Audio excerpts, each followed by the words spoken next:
अरे वाह, हड्डी का टुकड़ा, इसको ये कहां से मिला? शेरू ने कौवे को भगा दिया।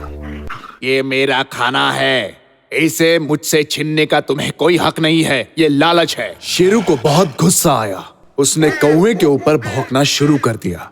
शेरू ने सोचा कि चलो कहीं और जाकर खाते हैं, लेकिन कौवे ने शेरू का पीछा नहीं छोड़ा।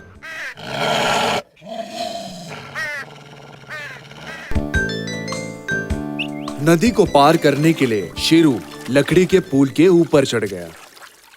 जब उसने नदी में देखा तो शेरू हक्का बक्का हो गया। हाँ? पानी में ये कौन है? इसके मुंह में भी है बड़ी सी हड्डी का टुकड़ा।